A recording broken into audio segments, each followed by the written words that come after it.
नमो अरहन्ताणं नमो सिद्धाणं नमो आयर्याणं नमो वज्रायाणं नमो लोये सबसाहुणं मङ्गलं भगवान् वीरो मङ्गलं गौतमो गणी मङ्गलं कुन्दकुन्दातो जैनधर्मोऽस्तु मङ्गलम् सर्वमङ्गलमाङ्गल्यं सर्वकल्याणकारकं प्रधानं सर्वधर्माणां जैनं जयतु शासनम् वन्दितु सर्वसिद्धे धूमचलमणोमवं गदिं पत्ते वोच्छामि समय पाहुड मृण्मो सुध केवली भणितम्।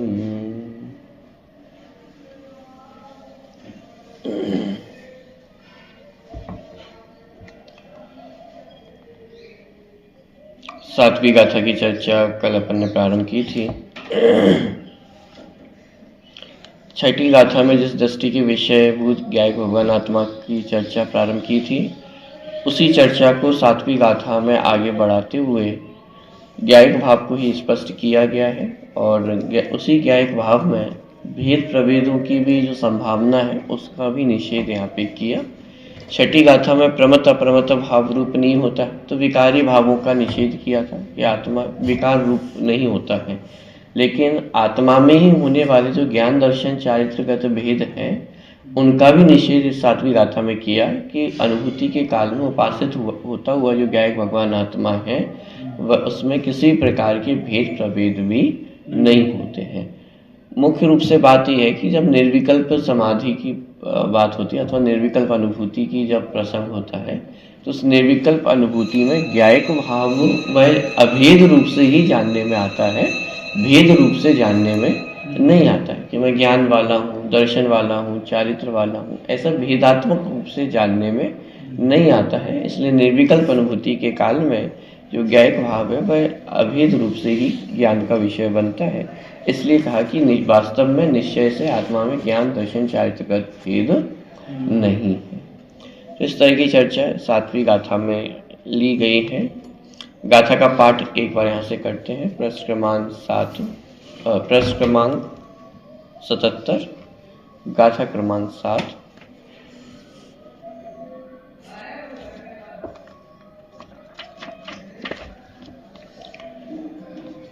व्यवहारेणुवदिष्यति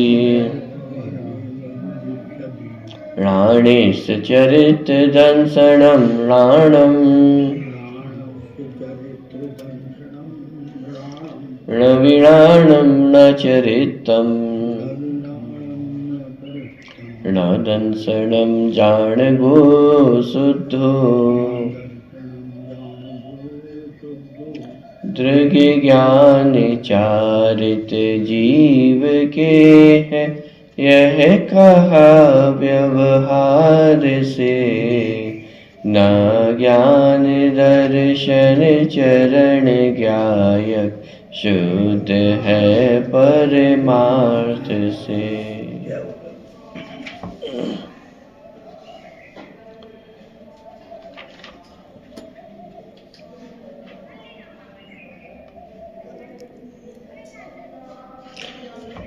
प्रश्न क्रमांक 78, अंतिम जो पैराग्राफ है वहां से चर्चा प्रारंभ करनी है। इसके पहले जो गाथा का सामान्य अर्थ है उसका अर्थ किया गया था, साथ ही साथ जो विशेष बातें हैं कुछ वो भी स्पष्ट की गई थी, जिसके अंतर्गत यह स्पष्ट किया था कि छठी गाथा में तीसरे नंबर का जो व्यवहार है उसका निषेध किया गया था और सातवीं गाथा में जो चौथे नंबर का व्यवहार है उसका भी निषेध कर दिया गया। और तीसरे नंबर के नए के माध्यम से जो विकारी भावों का कर्ता आत्मा को कहा जाता है तो उसका निषेध छठी गाथा में किया कि प्रमत्त अप्रमत्त भाव ज्ञायक भाव नहीं होता है। चौथी गाथा में जो भेद प्रभेद रह गए थे शेष, उसका भी निषेध किया कि जो ज्ञायक भाव है वह भेदात्मक भी नहीं है, उसमें ज्ञान दर्शन चारित्र के भेद नहीं है, एक अभेद वस्तु स्वरूप एक अभेद ज्ञायक भाव है, तो उसका निषेध सातवीं गाथा में किया। इस प्रकार संपूर्ण व्यवहार नय का निषेध हो गया। अब यहाँ पे एक प्रश्न खड़ा किया गया था, प्रश्न क्रमांक 78 पे नीचे का पैराग्राफ है। यहाँ यह प्रश्न हो सकता है कि गुणभेद भी तो वस्तु का स्वभाव है, पर्याय भी वस्तु का अंश है, उनका मूल वस्तु में निषेध कैसे किया जा सकता है। प्रश्न किया जा रहा है कि जो मूल गाथा है उसमें ये कहा जा रहा है कि व्यवहार से आत्मा के ज्ञान दर्शन चारित्र है, निश्चय नय से न आत्मा में ज्ञान है, न दर्शन है, न चारित्र है। तो प्रश्न ये खड़ा किया गया है कि जो आत्मा के गुण है वे भी तो आत्मा के मूल स्वभाव ही है। माने जैसे अपन ज्ञायक भाव की चर्चा करें, आत्मा का स्वभाव क्या है, ज्यादा देखना, तो ज्ञान आत्मा का स्वभाव ही तो है, और यदि मूल स्वभाव का ही हम निषेध कर देंगे तो वस्तु का ही अभाव हो जाएगा। आत्मा ज्ञान के अतिरिक्त और क्या है, तो यदि ज्ञान का ही निषेध कर दिया जाएगा तो फिर आत्मा बचेगी क्या। प्रश्न समझ में आ रहा है। तो जब ज्ञान दर्शन चारित्र आत्मा के मूल स्वभाव है तो उनका निषेध कैसे किया जा सकता है, प्रश्न ये है। यहाँ यह प्रश्न हो सकता है कि गुणभेद भी तो वस्तु का स्वभाव है, पर्याय भी वस्तु का अंश है, उनका मूल वस्तु में निषेध कैसे किया जा सकता है।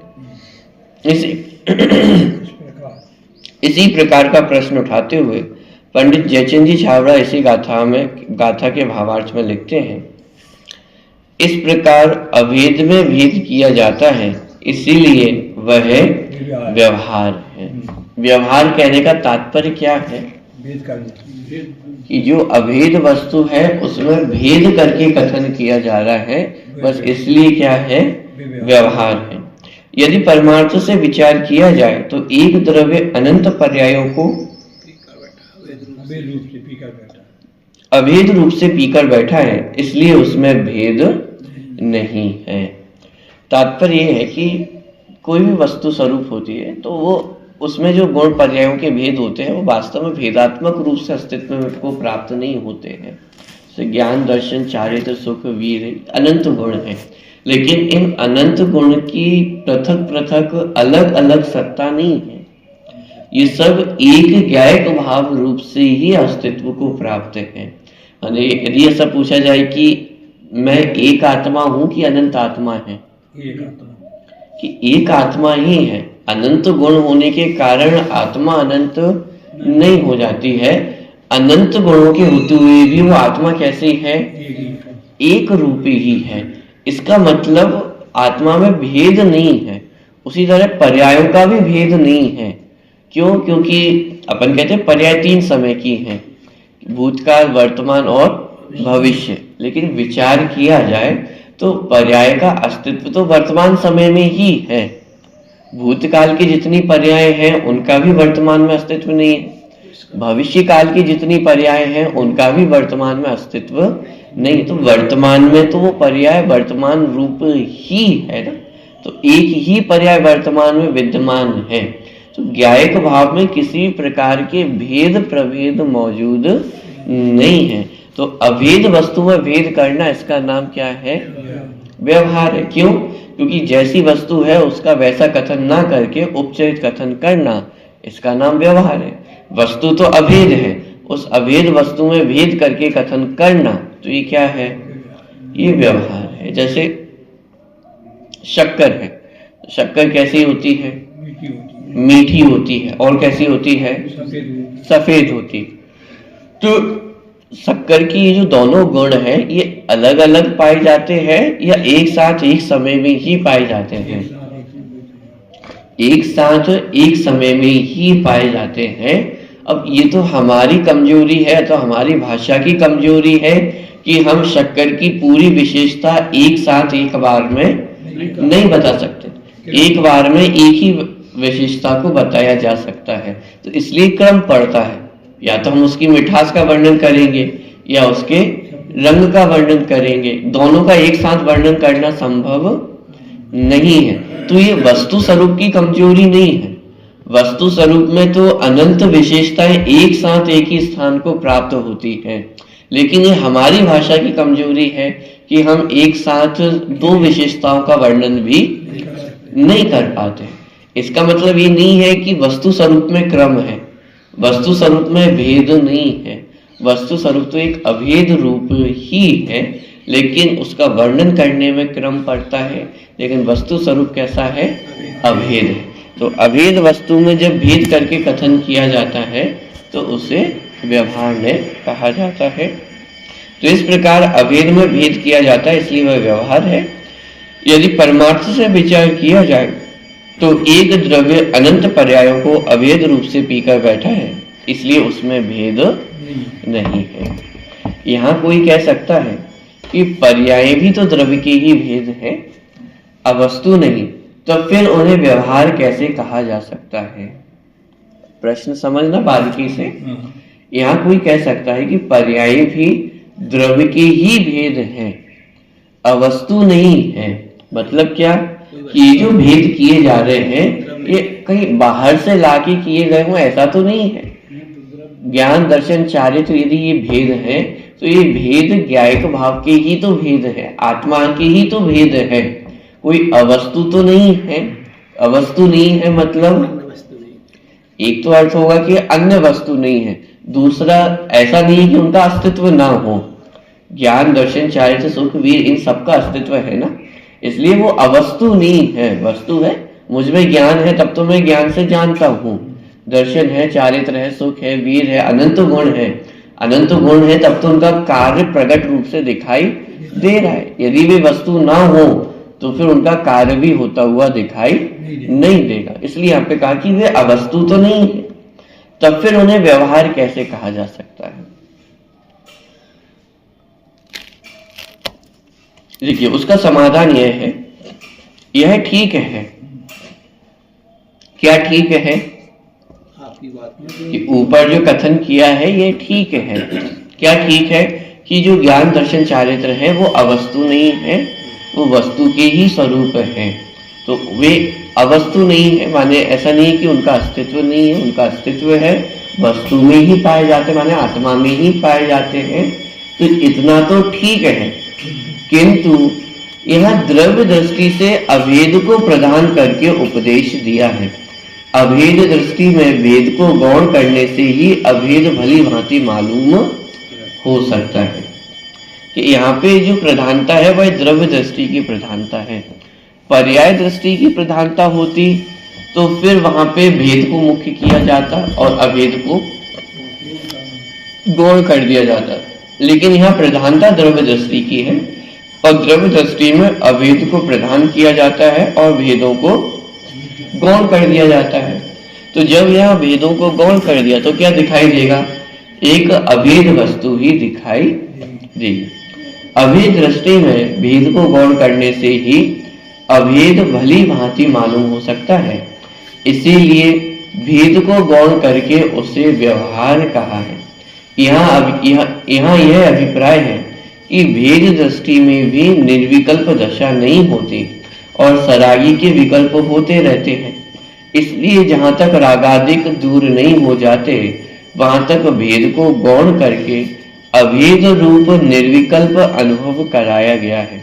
वीतराग होने के बाद भेदा भेद रूप वस्तु का ज्ञाता हो जाता है, वहां नए का आलंबन ही नहीं रहता है। देखिए बहुत महत्वपूर्ण पैराग्राफ है ये। मूल गाथा में तो ये कहा कि निश्चय से आत्मा में ज्ञान भी नहीं है, दर्शन भी नहीं है, चारित्र भी नहीं है। लेकिन इसका अर्थ ये नहीं है कि आत्मा में ज्ञान दर्शन चारित्र की सत्ता ही नहीं है। ऐसी बात यहाँ पे नहीं की जा रही है।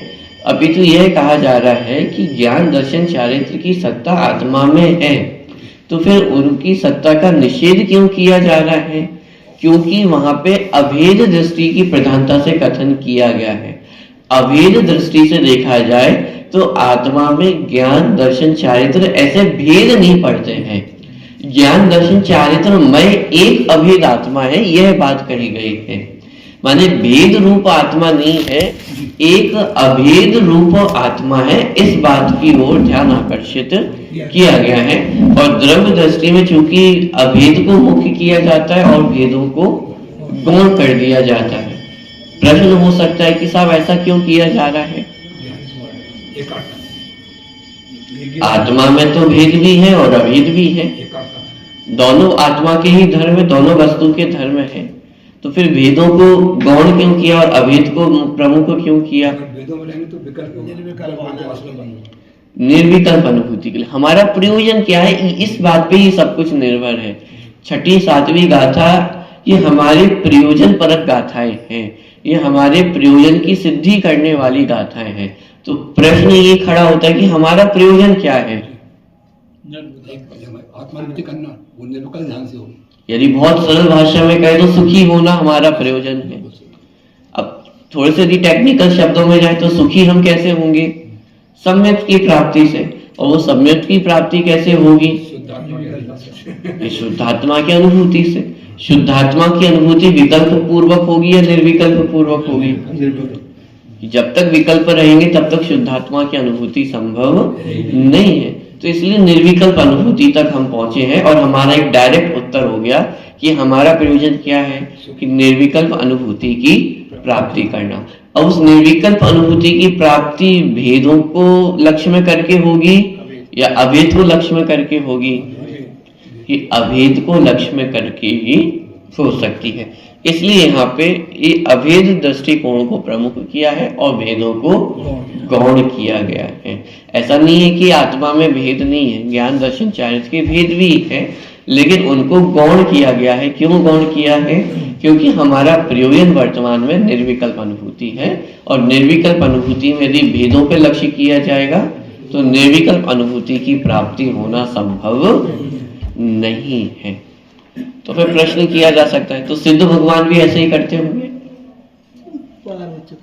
सिद्ध भगवान भी भेदों को गौण करके अभेद को प्रमुख करते होंगे?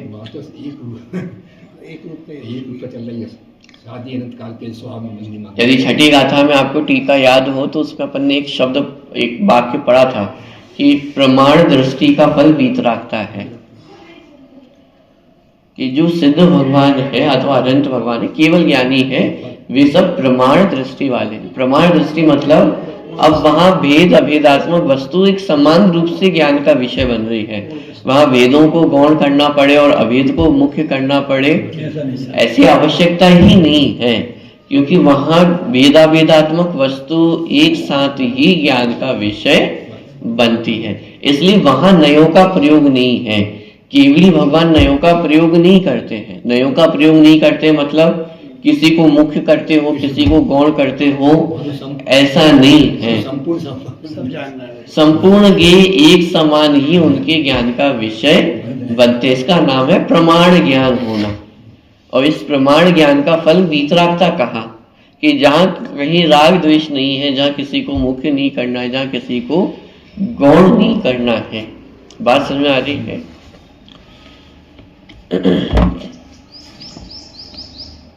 चलिए एक पैराग्राफ में दोबारा पढ़ रहा हूं। यह ठीक है, किंतु यहां द्रव्य दृष्टि से अभेद को प्रदान करके उपदेश दिया है। अभेद दृष्टि में भेद को गौण करने से ही अभेद भली भांति मालूम हो सकता है, इसीलिए भेद को गौण करके उसे व्यवहार कहा है। यहाँ यह अभिप्राय है कि भेद दृष्टि में भी निर्विकल्प दशा नहीं होती और सरागी के विकल्प होते रहते हैं। इसीलिए जहां तक रागादि दूर नहीं हो जाते वहां तक भेद को गौण करके अभेद रूप निर्विकल्प अनुभव कराया गया है। क्या? जहां तक रागादिक दूर नहीं हो जाते।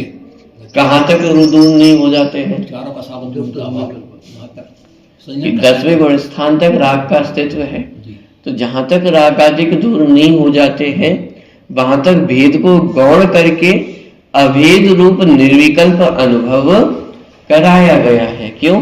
क्योंकि जो अज्ञान दशा है, माने अज्ञान दशा मतलब जो छवशम ज्ञान की दशा है, वहां तक जो रागादिक की उत्पत्ति है वो निरंतर होती ही रहती 10वें गुण स्थान तक। तो यदि रागादि विकल्पों की उत्पत्ति होती ही रहती है और वहां पे यदि हम और भेदों का ही लक्ष्य करेंगे तो राग की ही उत्पत्ति होने वाली है। इसीलिए अभेद निर्विकल्प ज्ञायक का अनुभव करने की प्रेरणा यहाँ पे दी गई है। तक वो कषाय का अंश शेष है, राग का अस्तित्व शेष है ना, तो वही बात यहाँ पे की गई है। देखिए, पर्यायर्थिक नय का विषय होने से गुणभेद को भी पर्याय कहते हैं। गुणों को तो सहभावी पर्याय कहा ही जाता है। यहाँ जयचंद जी के भावार्थ में जो पर्याय शब्द का प्रयोग हुआ है वह गुण और गुणभेद के अर्थ में ही समझना चाहिए। भावार्थ को ध्यान पूर्वक पढ़ने से यह बात सहज ही स्पष्ट हो जाती है। यहाँ यही स्पष्ट किया जा रहा है कि पर्याय शब्द के अर्थ क्या है। अभी तक हमें पर्याय शब्द का एक ही अर्थ ज्ञात है, वो क्या है? गुणों के परिणमन को पर्याय कहते हैं। लेकिन जब थोड़ा सा और टेक्निकल शब्दों में देखते हैं तो पर्याय शब्द का मात्र इतना ही अर्थ नहीं है। जो पर्यायर्थिक नय का विषय है वो सब पर्याय है, ये पर्याय की परिभाषा है। जो द्रव्यार्थिक नय का विषय है वो सब द्रव्य है, और जो पर्यायर्थिक नय का विषय है वो सब पर्याय है। जितने भेद हैं सब पर्याय हैं। देखिए, चार चीजें हैं: द्रव्य, क्षेत्र, काल और भाव। अभी हम जो पर्याय की परिभाषा समझते हैं वो सिर्फ एक एंगल से समझते हैं, काल के एंगल से। गुणों के परिणमन को पर्याय कहते हैं। तो ये जो काल के एंगल से परिणमन की बात है, सिर्फ एक एंगल से हमने पर्याय को समझा है। लेकिन पर्याय के अन्य तीन एंगल भी हैं: द्रव्य, क्षेत्र और भाव। इन तीन एंगल से भी पर्याय को समझा जा सकता है। हालांकि मुख्यतः मात्र काल के एंगल से हम पर्याय को समझते हैं।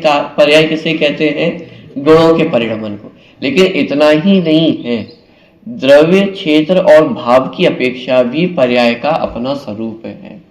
तो द्रव्य के एंगल से देखा जाए तो पर्याय का क्या स्वरूप है?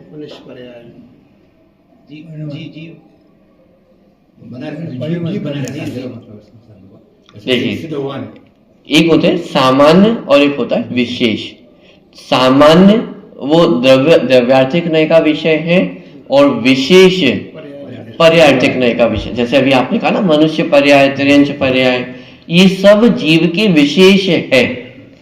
माने क्या कि एक सामान्य जीव, जैसे समानता देखना चाहे, आप भी जीव है, आप भी जीव है, आप भी जीव है, आप भी जीव है, मैं भी जीव हूं, सभी जीव है। त्रियंच भी जीव है, नारकी भी जीव है, देव भी जीव है, मनुष्य भी जीव है। ये हुआ समानता देखना, ये हुआ सामान्य, ये द्रव्यार्थिक नय का विषय है। लेकिन उसमें विशेषता देखना, हम सभी कौन है? मनुष्य है। चींटी का जीव भी जीव है, लेकिन वो क्या है? त्रियंच है। नारकी का जीव भी जीव है, लेकिन वो कौन है? नारकी है। तो ये विशेषता देखना। तो जहां विशेषता देखी जाएगी उसका नाम पर्याय है।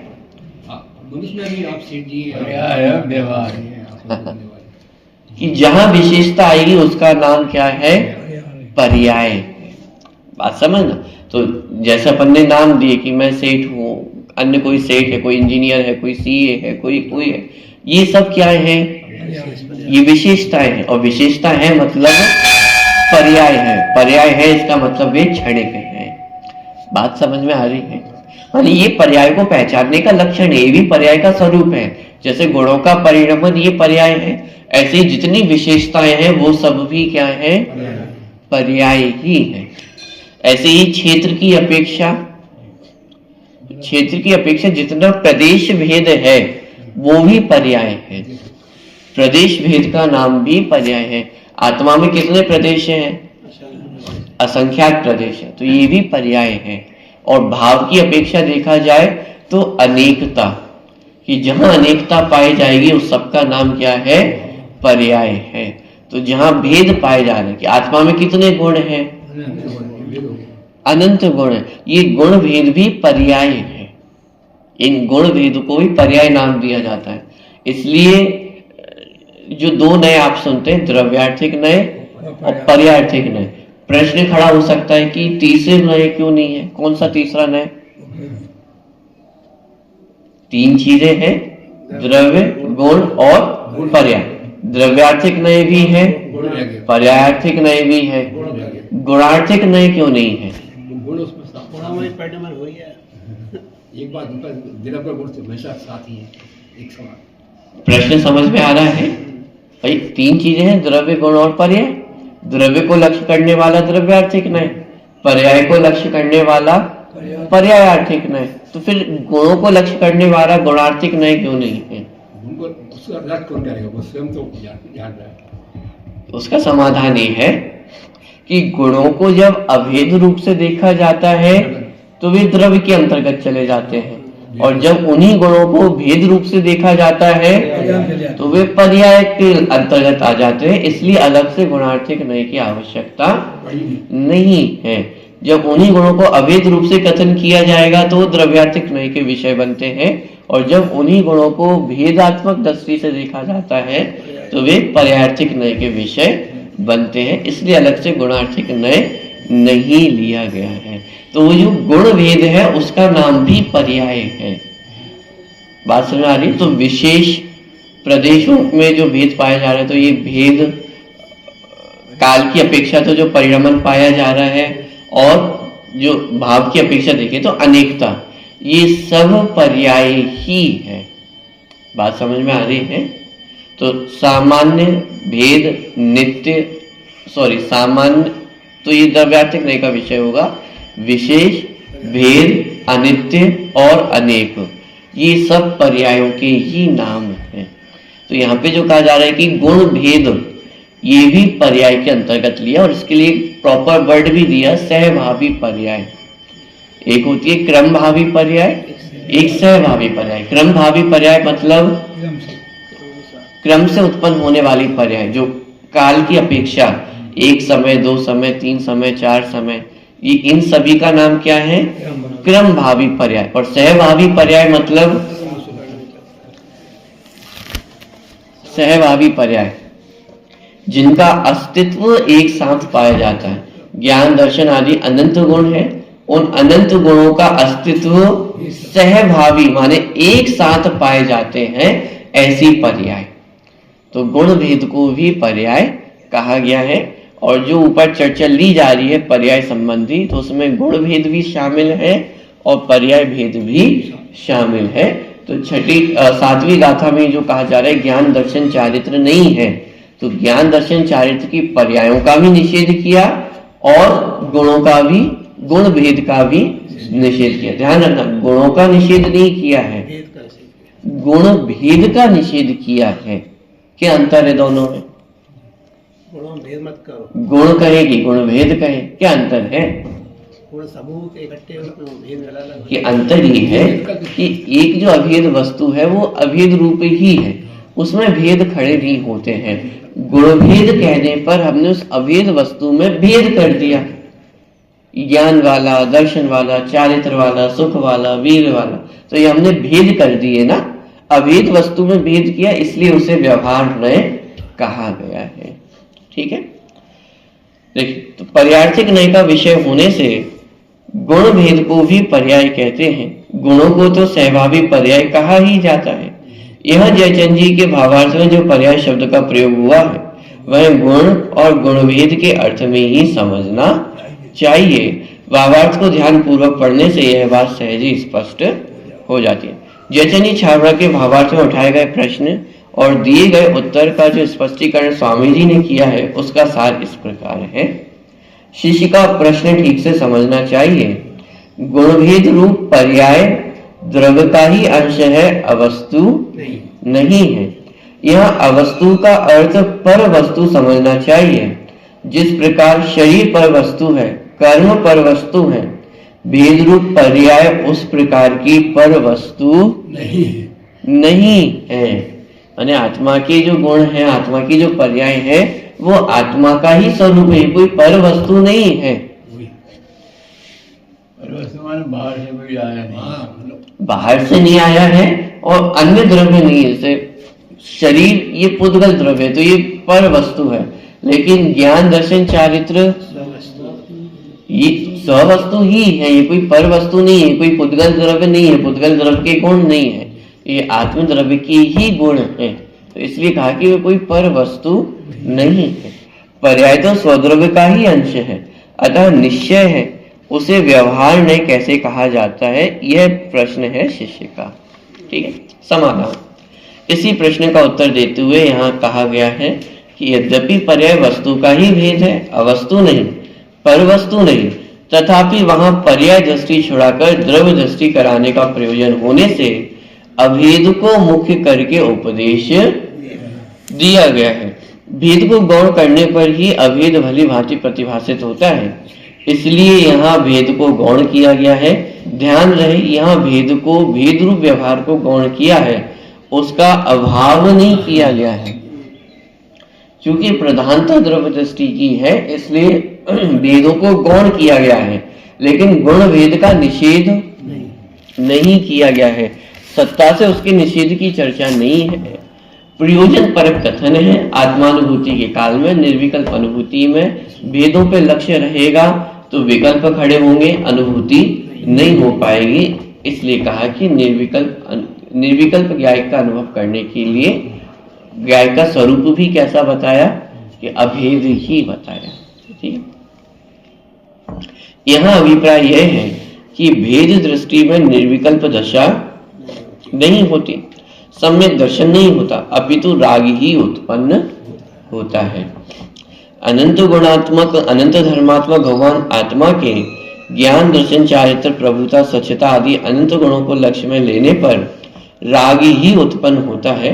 नव तत्वों के भेद की बात तो दूर ही रहो, यदि गुण गुणी का भेद भी खड़ा होगा तो निर्विकल्प दशा नहीं होगी। वस्तु और उसकी शक्तियां, ऐसा भेद भी दृष्टि का विषय नहीं बनता।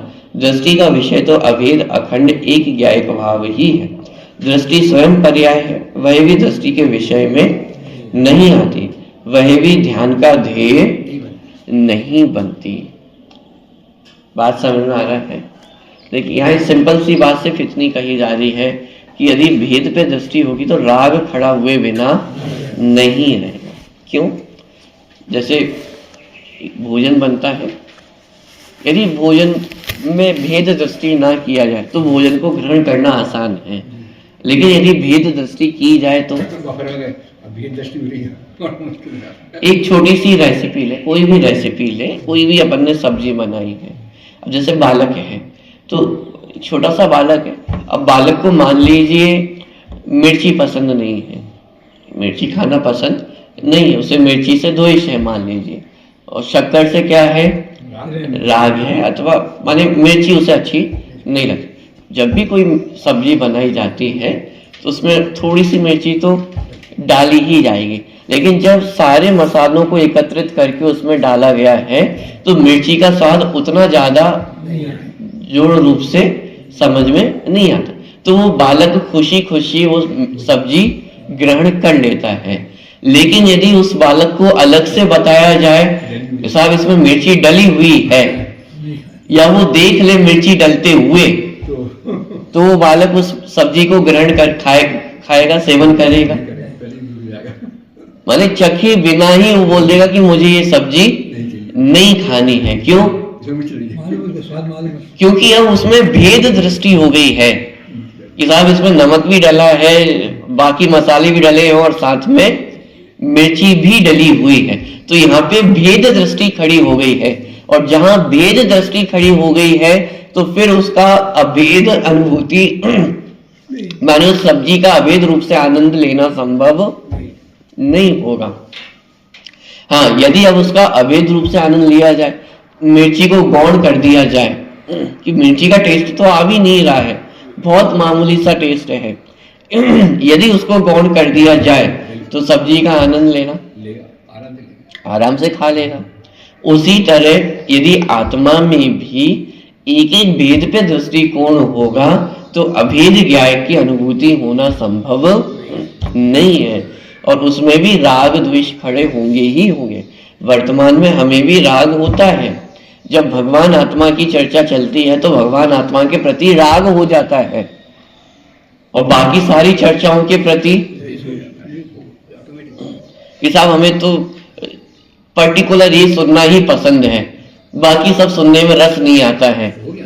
रस नहीं आता है मतलब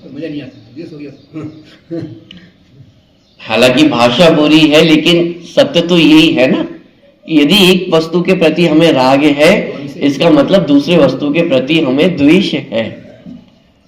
यदि हम ये कहते हैं कि साहब मुझे भगवान आत्मा की बात सुनने में ही रस है, तो दूसरी बात सुनने में रस नहीं है, मतलब उसमें रस नहीं है, तो इसका मतलब ये हुआ ना कि हमें भगवान आत्मा के प्रति राग खड़ा हुआ है। और जब तक ये राग खड़ा रहेगा तब तक निर्विकल्प अनुभूति होना संभव नहीं है। अब ये जो चर्चा चल रही है बहुत टेक्निकल शब्दों में चल रही है। अब इसको यदि सामान्य भाषा में कहा जाएगा तो लोगों को ये बात पचेगी भी नहीं कि साहब ये कोई राग है क्या। ये इसको तो धर्म कहो ना। आत्मा के प्रति जो राग है, आत्मा के प्रति जो चाहने की भावना है, इसे तो धर्म कहो। और सामान्य व्यवहार की भाषा में उसे धर्म कहा भी जाएगा। जो पूजा पाठ की बात करे, स्वाध्याय की बात करे, तो उसे धर्म का ही अंग कहा जाता है, व्यवहार भाषा में कहा भी जाएगा। लेकिन जब हमें मूल अपने प्रयोजन की सिद्धि करनी है तो ऊपर ऊपर से बात करके काम नहीं चलने वाला है। हमें तह तक पहुंचना पड़ेगा ना कि किसका नाम राग है और किसका नाम वीतरागता है। अरे अपने गुणों के प्रति अनुराग का नाम भी यहाँ पे क्या कहा जा रहा है, राग ही कहा जा रहा है। जब तक ज्ञान दर्शन चारित्र के प्रति भी राग विद्यमान है तब तक निर्विकल्प अनुभूति होना संभव नहीं है। इसलिए तो पहले क्या किया है कि प्रमाण दृष्टि का फल वीतरागता है। प्रमाण दृष्टि मतलब जहां किसी वस्तु के प्रति राग द्वेष की भावना शेष नहीं है। तो इसीलिए यहाँ पे एक अभेद ज्ञाय की अनुभूति कराई जा रही है। उस अभेद ज्ञाय की अनुभूति में एक एक गुण का भी राग विद्यमान नहीं है। गुणों का राग तो विद्यमान है ही नहीं, लेकिन मैं जानने वाला हूं और ये मैं आने वाला हूं, ऐसे ज्ञेय ज्ञाय का भेद भी विद्यमान नहीं होता है। जहां ध्यान ध्याता का विकल्प नहीं होता है, ज्ञेय ज्ञाय का विकल्प नहीं होता है, उसका नाम निर्विकल्प अनुभूति। जहां ध्यान ध्याता का विकल्प खड़ा हो जाएगा वहां राग खड़ा होगा। जहां ज्ञान ज्ञेय का विकल्प खड़ा होगा वहां राग खड़ा होगा। ये निश्चित है कि जहां विकल्प होंगे वहां राग द्वेष होंगे ही होंगे, क्योंकि ये संसारी जीव की सहज प्रवृत्ति है। जहां उसे विकल्प मिलते हैं वहां वह राग द्वेष करता ही करता है। आपको विकल्प दिया जाए कि साहब आप रोटी खाएंगे कि पराठा खाएंगे, सहज प्रवृत्ति है, माने संसारी जीव की सहज प्रवृत्ति आप कह सकते हैं कि वो राग द्वेष करता ही करता है। जहां उसे विकल्प मिलेगा एक के प्रति उसका आकर्षण होगा, दूसरे के प्रति उसका कम आकर्षण होगा। ये जीव की प्रवृत्ति ही है। संसार दशा में, क्षोभम दशा में ये जीव की सहज प्रवृत्ति है कि वह राग किए बिना नहीं रह पाता है। जहां उसे दो ऑप्शन मिलेंगे वहां वो राग करेगा। आपके पास दो व्यापार के ऑप्शन है कि आप ये व्यापार करना चाहोगे कि ये व्यापार करना चाहोगे। आप व्यापार करना चाहोगे कि नौकरी करना चाहोगे। आप फ्लैट में रहना चाहोगे कि बंगलों में रहना चाहोगे। और कोई भी ऑप्शन आपको मिलेगा तो वहां राग द्वेष खड़े होंगे ही होंगे। साहब स्वाध्याय आप कहाँ सुनना चाहोगे, या आंगन में करें कि स्वाध्याय भवन में करें, आपको राग द्वेष खड़े हो जाएंगे। कौन से ग्रंथ का स्वाध्याय किया जाए, समय सार जी का करे कि प्रवचन सार जी का करे, राग खड़ा होगा ही होगा। ऐसे ही जहां ज्ञान दर्शन के भेद भी खड़े होंगे, आत्मा के गुणों के भेद भी खड़े होंगे, वहां राग खड़ा होगा ही होगा। तो जहां विकल्प है, जहां भेद है, वहां राग होगा। जहां राग होगा वहां निर्विकल्प अनुभूति संभव नहीं है। इसलिए यहाँ पे अभेद ज्ञाय को प्रधान किया गया है, गुण भेद को गौण किया गया है, निषेध नहीं किया है। जैसे छठी गाथा में भी प्रमत्त अप्रमत्त भावों का निषेध नहीं किया था, उन्हें गौण किया गया था। उसी तरह यहाँ पर भी गुण भेद का निषेध नहीं है, उन्हें गौण किया गया है। गौण क्यों किया गया? प्रश्न ये भी खड़ा हो सकता है कि साहब आप गुण भेद को ही गौण क्यों कर रहे हो, आप अभेद को गौण कर दो। भाई अभेद को भी गौण किया जाएगा। जिनवाणी में एक अपेक्षा ये भी है जहां अभेद को गौण किया जाएगा और भेदों को मुख्य किया जाएगा, लेकिन उसका प्रयोजन अलग है। वस्तु को समझने के लिए, जीव की पहचान करने के लिए अभेद को गौण कर दिया जाएगा और भेदों को प्रमुख किया जाएगा। इस हम और आप कौन है? मनुष्य है, और वो चींटी क्या है? त्रियंच है। इस बात को समझने के लिए अभेद को गौण कर दिया जाएगा कि कोई कहे नहीं चींटी भी जीव है, हम भी जीव है, दोनों जीव जीव है। अरे नहीं भाई, ऐसा नहीं है। अभी इस बात को गौण करो। अभी किसको प्रमुख किया जाएगा? भेद को प्रमुख किया जाएगा कि मैं मनुष्य हूं, त्रियंच, दोनों में अंतर है। तो उसका प्रयोजन अलग है, लेकिन वर्तमान में हमारा प्रयोजन क्या है? निर्विकल्प अनुभूति का प्रयोजन है, और उस निर्विकल्प अनुभूति का प्रयोजन भेद को लक्ष्य में रख करके नहीं होगा पूरा। इसलिए यहाँ पे सातवीं गाथा में अभेद को प्रधान किया और भेदों को गौण किया गया है। समझ में आ रहा है पूरी गाथा का भावार्थ? ये गाथा में ऐसा क्यों कहा कि आत्मा में ज्ञान दर्शन चारित्र नहीं है? क्योंकि वहां पे भेदों को गौण किया है और अभेद को प्रधान किया गया है। ठीक है, तो इतनी चर्चा आज अपनी हुई है। आगे की चर्चा और अपन करेंगे।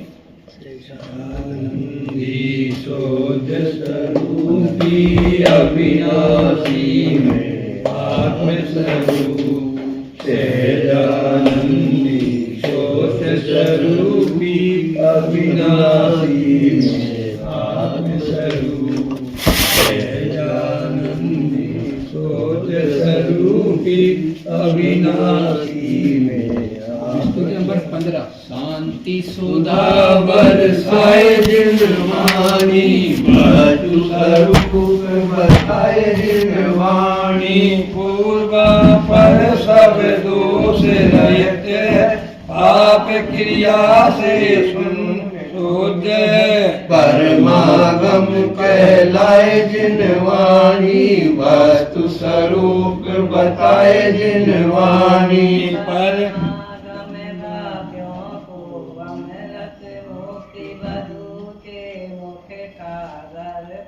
भव सागर से ताए जिनवाणी वस्तु स्वरूप बताए जिनवाणी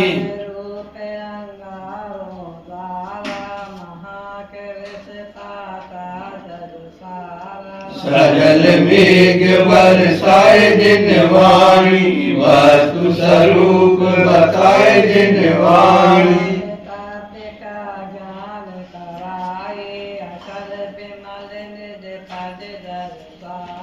सुख सागर लहराए जिनवाणी वस्तु स्वरूप बताए जिनवाणी भवानी के ज्ञान से सूर्य लोकालो जय गुरु गिरवाणी माता की जय। जैन धर्म